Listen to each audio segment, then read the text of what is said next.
Hello, it's Wednesday, and I thought I would do a top 5 Wednesday in honor of that tradition. And my top 5 are the top 5 moments at Fringe.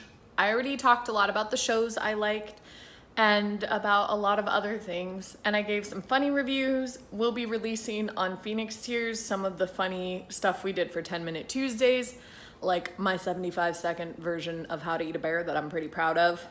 But these are just moments, things that weren't necessarily a show, just something that was really nice about Fringe this year. So, number 5, being the historian for the first time. The historian character in our show is one who talks out loud instead of being a recorded track and interacts a lot with the audience.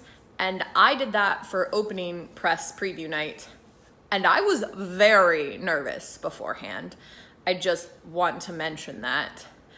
But actually stepping up and doing it was really fun. I had a very enjoyable time. And even though some of it was difficult, I was there with a lot of friends. I knew basically everyone in that entire audience, and that helped me a lot because I felt very comfortable chatting with them. Maybe a little too comfortable considering they considered me a little more campy than the actual tone of the show. And that's fair. But as a bonus, Thor was drawing that show, and so he drew me as a performer, which was really cool. And I enjoyed doing that. And it was a highlight moment. Mostly a highlight because I was so worried and nervous and stressed out about it before it happened that the release of actually doing it was really great.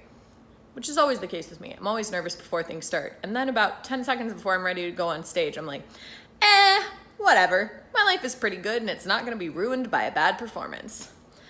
Number 4 is going to Furion Sound and seeing their tech and the way they adapt that. So Furion Sound was the other audio drama we talked about. They use silent disco headphones, which you can change to different channels.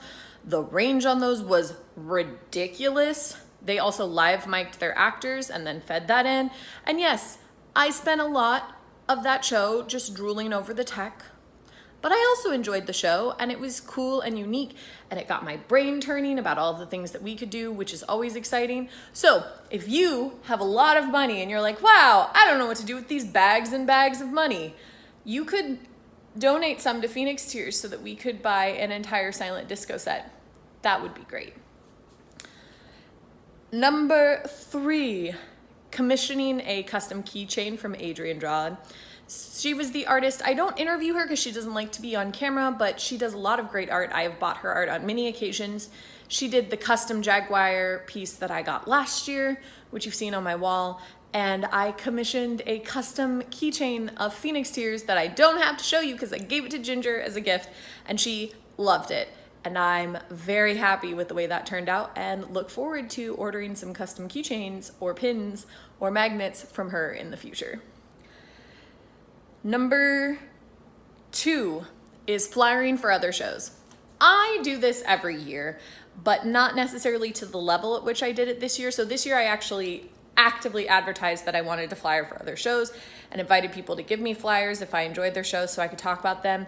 And people's response was overwhelmingly positive, and I had so much fun. I love flyering for other shows. I've decided that next year maybe I want to get myself a little table and just do a Fringe concierge sort of thing where people can come to me and I'll be like, I've seen this many shows at Fringe, and also I've read about a lot of the other shows and asked people about a lot of the other shows, and let me help you plan your day. Because that's what I enjoy doing. That's why I like flyering for other shows. It's not necessarily to sell them tickets, but it's to be able to talk to an audience member and be like, what are you interested? What sort of shows do you like? Oh, you like this? Let me recommend this show, and this show. Let me help you plan your day. Let me help you make sure that you see shows that I think you will personally enjoy. And so that's always really fun. Also, flying for other people meant those were words. Flying for other people meant that I met Salsa Sarah, who did Coconuts, Coral, and Cow Shit, and she's great. So highlight of Fringe, getting to meet her. And number 1, watching Chan watch The Great and Powerful Tim. Just watching his face light up and how much he laughed at that show, a show that I have always enjoyed immensely, was really, really nice. I love sharing something I like with other people, and I am especially pleased that he seemed to like the show as much as I thought he would, because I always thought that they would enjoy each other's company. So I had a really good time at that show in general because I love The Great and Powerful Tim, but I had a much better time because I got to watch Chan watch it. So that's it. Those are my top 5 Fringe moments. If you have top 5 Fringe moments, let me know in the comments. I would love to hear about what your experience was like, and I'll see you tomorrow.